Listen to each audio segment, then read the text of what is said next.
Beneath a mountain, water finds a seam of clay and does not stop. It swells. It softens.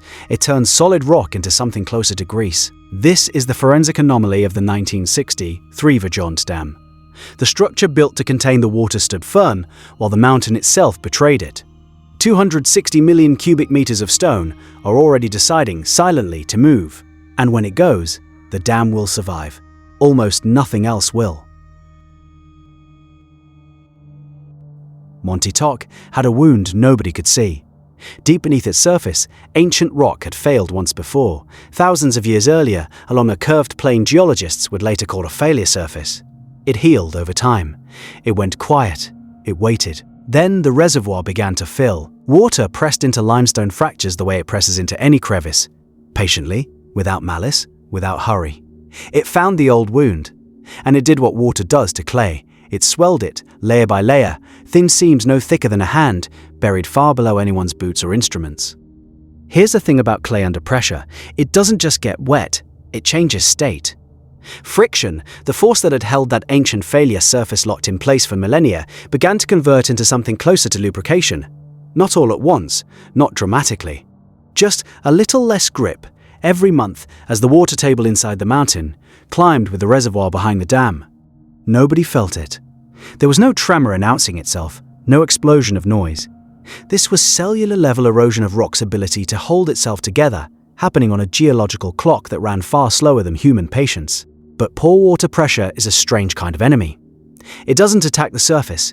It attacks the space between grains of soil, between sheets of clay, forcing them apart from the inside, like a slow exhale trapped where an exhale was never meant to happen. Microfractures began to spread along that hidden shear zone. Not cracks you could photograph. Not yet. These were internal betrayals, invisible redistributions of stress traveling through hundreds of meters of rock, patiently unmaking whatever equilibrium Monte Toc had settled into after its last collapse, centuries earlier. The mountain was accumulating a debt. Every liter of water absorbed into those clay seams was a small deposit into an account that would eventually come due. All at once, without warning, without a ledger anyone was reading. And that's the cruelest part of this kind of failure. It isn't sudden, it's accounting. Slow, patient, compounding accounting, conducted entirely out of sight, while above ground engineers watched a beautiful concrete arch and believed the story was about the dam. It wasn't. The story was already being written somewhere else. In clay seams nobody had mapped, along a failure surface nobody had named, inside a mountain that had done this before and was quietly preparing to do it again. Confidence has a texture. It feels solid. It feels earned. And in the years the reservoir was filling, that confidence rested entirely on the dam itself, a double-arch structure so precisely engineered it seemed to defy the idea that anything here could go wrong. But confidence in concrete is not the same as confidence in rock. The design and construction phases had scrutinized the dam structure with extraordinary rigor. What they had not fully reckoned with were the specific complex geotechnical properties of the slope rising above it. Monte Toc wasn't part of the blueprint in the way the dam was. It was scenery, background, the thing the dam was built against, not the thing the dam needed protection from. As the reservoir rose, so did the ground beneath Monte Toc's flank.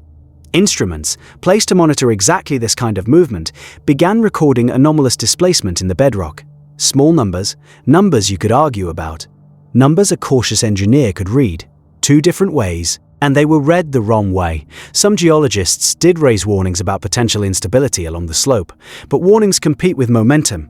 And momentum was on the side of the reservoir, the schedule, the belief that concrete arches don't lie. Rainfall saturated the upper layers of the mountain further. Reservoir levels climbed, adding hydrostatic pressure nobody had modeled against those deep, swellable clay seams. Here's what almost nobody outside the project understood at the time. Rising reservoir levels combined with heavy rainfall were doing precisely what pore pressure does best, reducing the shear strength of the clay, quietly reactivating that ancient failure surface beneath the slope. The mechanism was already documented, already measurable, already happening. It was misinterpreted. Not ignored. Misinterpreted. Slope movements were noted, then explained away. Displacement readings were logged, then filed as anomalies rather than as a countdown. This is the particular horror of a slow-motion disaster. Every individual observation looks survivable. It's only in hindsight, once you connect them into a pattern, that the instrument was already speaking the truth. The dam remained flawless. Every measurement of its concrete integrity came back exactly as designed. But forensic reconstruction reveals a fatal cognitive bias. The engineers were measuring the strength of the concrete, while the mountain was measuring the failure of the clay. They weren't just looking in the wrong direction, they were reading a countdown and calling it an anomaly. Monte Toc was accelerating. And the men studying gauges bolted to a dam were looking in the wrong direction entirely. Because the threat was never going to come from below the waterline, it was coming from above it, gathering mass and gathering speed. Something changed in the data. Not gradually, exponentially.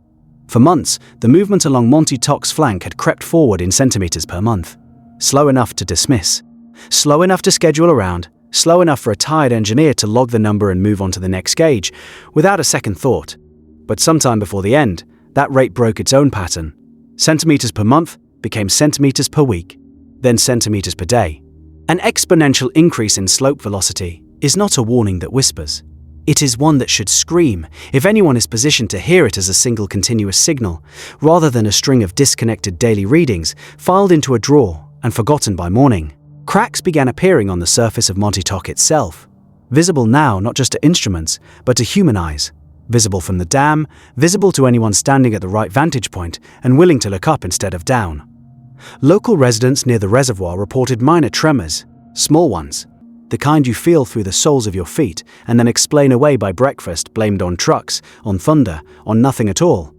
Engineers tried something. They fluctuated water levels in the reservoir, raising and lowering it, attempting to relieve pressure on the slope, attempting to buy the mountain time to settle. It was a reasonable response to an unreasonable problem.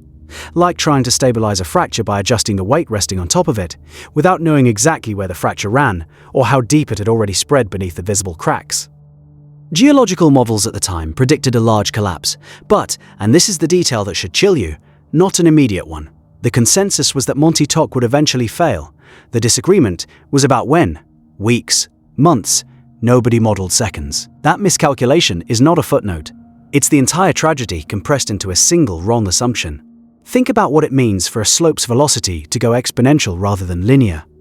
Linear movement gives you time, a slow, foreseeable slide you can evacuate ahead of, plan around, warn people about with days to spare. Exponential movement gives you an illusion of time, right up until it doesn't. The curve looks flat, flat, flat, and then it isn't a curve anymore. It's a wall. Somewhere in that widening gap between what the instruments recorded and what the models predicted, an entire valley kept living its ordinary life. Farmers moved cattle. Children walked to school along roads that ran beneath a slope nobody had told them to fear yet. The mountain's timeline and the valley's timeline were no longer running at the same speed, and nobody below had been given the new math. By the time anyone fully absorbed what the accelerating numbers meant, Monte Toc was no longer approaching a critical threshold. It had already crossed one. Internally, silently, in the clay seams nobody could see, in the failure surface, nobody had mapped in real time. The mountain was no longer deciding whether to move, it was deciding when. Understanding the mechanics of disaster requires looking past the surface. If you value this level of forensic deep dive into how complex systems fail, subscribe to Forensic Protocol. Join us as we deconstruct the evidence and uncover the truth behind history's most critical failures. Somewhere beneath the surface, a specific clay seam reached a lethal concentration of pore water pressure, not high pressure in the abstract, a precise measurable threshold, the exact point at which the friction holding two masses of rock together simply stopped being enough. This is the mechanism. Stripped of sentiment, differential pressure across the shear zone builds until it exceeds the shear strength of the material resisting it, and when that happens, the failure is not gradual. It is brittle.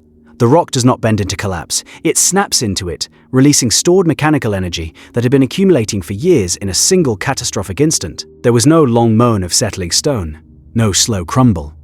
The mountain's internal structure underwent rapid, irreversible deformation. And it did so almost entirely without external warning, because the failure was occurring along a plain buried deep inside Monte Toc, a plain that had, geologically speaking, failed before and was now simply remembering how. A critical mass of rock detached from the mountain's main body, 260 million cubic meters of it. Try to hold that number for a second, because the mind tends to slide past figures that size without registering them. That is not a rockfall. That is not a landslide in the casual sense of loose gravel sliding down a hillside. That is a fraction of a mountain deciding all at once to no longer be attached to the rest of it. The slope's integrity failed catastrophically, but only in a localized zone, which is almost worse, in a strange way, because it meant the surrounding rock had no chance to redistribute the load, no chance to absorb the shock gradually. The failure surface simply gave way, cleanly, along the boundary that clay and water had spent years preparing. There was no siren for this moment, no official warning broadcast down into the valley. The transition from stable slope to moving mass happened in geological terms almost instantaneously, and in human terms, without any signal that translated the danger into something people below could act on. Above the reservoir, a mountain that had stood in that position for longer than anyone's memory was no longer standing. It was falling. And below it sat 200 million cubic meters of dammed water and a valley full of people who had no idea the countdown had already reached zero. It took roughly 45 seconds. 260 million cubic meters of rock struck the reservoir at velocities reported above 100 kilometers per hour, not falling so much as slamming an entire section of mountain, converting elevation into raw kinetic force in less time than it takes to read this sentence aloud. Water does not compress. It has nowhere to absorb an impact of that scale except to move violently, immediately, in every direction the terrain allows. The landslide didn't simply displace water, it launched it.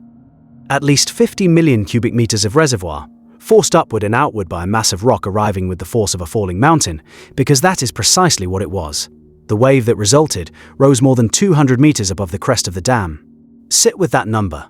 200 meters of water lifted skyward by displacement alone, cresting over a structure that had been engineered to hold back a reservoir, not to survive a wave launched over its own head by the mountain beside it. And here is the detail that should genuinely unsettle you. The dam held. The concrete double-arch structure that had stood at the center of years of anxious monitoring, anomalous readings, and misdirected concern, survived, largely intact. The engineering triumph everyone had been watching for signs of weakness did exactly what it was built to do, structurally, mechanically, to specification. It simply didn't matter anymore, because the wave that came over the top of that intact dam was never a failure of concrete. It was a redirection of catastrophe. 200 million cubic meters of displaced water, moving with the momentum of an entire mountainside behind it. Arriving in the valley below at speeds approaching 100 kilometers per hour, the air itself had nowhere to go either. A displacement of that scale compresses whatever occupies the space in front of it, and the compressed air moved ahead of the water itself, a shockwave preceding the flood by mere seconds. Enough to shatter windows, enough to reach lungs before a single drop of water arrived. Think about that for a moment, because it matters. People died from the air before the water ever touched them. Barotraumatic force, crushing lungs from the inside, arriving in the dark before anyone in Longarone had time to understand what sound they had just heard. The dam remained standing.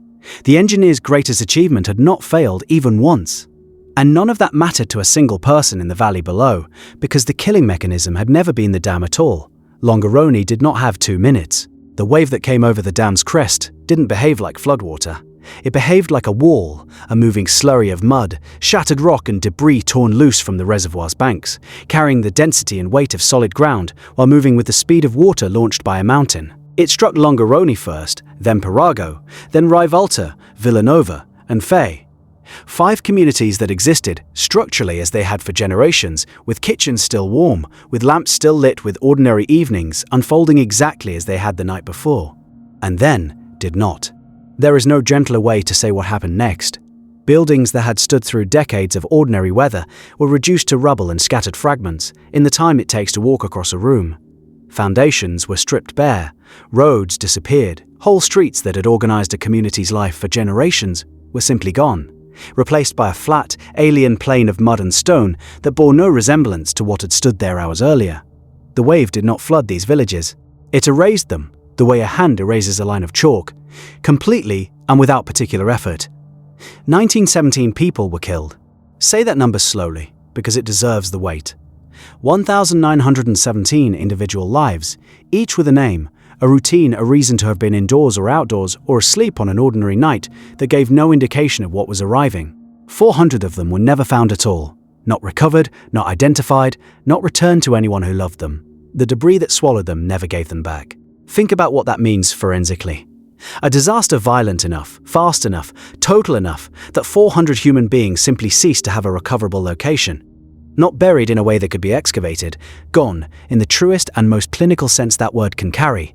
No grave, no marker, no forensic trace left behind to close the file. The wave did not discriminate between structure and person. It applied the same physics to a house as it did to a body. Mass, velocity, and the simple indifferent mathematics of impact. A wall does not choose who it strikes. It simply arrives, and everything in its path is converted into the same undifferentiated debris. Search teams that arrived in the days after found a landscape that resisted description. Roads that had once connected these villages to the rest of the valley simply stopped mid-span at the edge of where the wave had scraped the ground clean. There was very little left to search, not homes to search through, but a new geography to search across. And through all of it, somewhere upstream, an intact dam stood exactly where engineers had built it. Its concrete undamaged, its arches holding the shape they were designed to hold. The thing everyone had feared would break was the only thing left standing when the counting began. Everything else was gone. The forensic record is unambiguous, and it corrects a misconception that has followed this disaster for decades. The dam did not collapse. Investigators confirmed the structure remained standing, its concrete integrity fundamentally intact after the event, a detail that contradicts the popular memory of Vajont as a dam failure. It wasn't, it never was. The sole proximate cause was the landslide from Monte Toc, a slope failure, not a structural one. Geological evidence traces the trigger directly to reactivated ancient failure surfaces, deep beneath the mountain, surfaces that had failed once before, long before any engineer arrived to build anything in this valley. The mechanism, in forensic terms, is precise. Pore water pressure built along thin clay seams as the reservoir rose and rainfall saturated the slope, reducing shear strength until the mountain's internal friction could no longer hold. This was not sudden bad luck. It was a documented geomechanical process. Systemic failure, encoded in soil mechanics, not in any flaw of the concrete arch that took the blame for so long in public memory. Why did the myth persist? Because scale distorts perception. When destruction of that magnitude tears through a valley, survivors and investigators alike gravitate toward the largest, most visible structure as the assumed source. It's harder to believe an intact dam could preside over that much death than to believe it broke. The truth demanded more discipline than the assumption did. And for years, that discipline lost to the simpler, more comforting story, one where the villain was a structure, not a silent chemical process inside a mountain nobody had thought to fully map. But the forensic record does not deal in assumption. It confirmed, definitively, that the concrete arch survived. It confirmed that pore water pressure along a clay seam initiated brittle failure within the mountain. It confirmed that 260 million cubic meters of rock displaced 50 million cubic meters of water, and that the resulting wave, not any structural breach, was the mechanism of death for 1917 people. Every subsequent geotechnical review, every re-examination of the site's soil mechanics arrives at the same conclusion. The clay seams, the pore pressure, the ancient failure surface, reactivated by water it was never built to withstand. No competing theory survives contact with the evidence. This disaster serves as a definitive case study in geotechnical forensic engineering. It proves that a structure is only as stable as the ground it rests upon. The evidence is clear. The killing mechanism wasn't a breach in the arch, but a failure of the slope. A silent, chemical betrayal hidden deep within the earth. The dam remained standing. The mountain did not. That is the entirety of the forensic finding. Stripped of everything except what the evidence supports. A structure engineered to perfection, standing witness to a catastrophe it did not cause and could not have prevented, because the failure was never in the concrete. It was always in the mountain.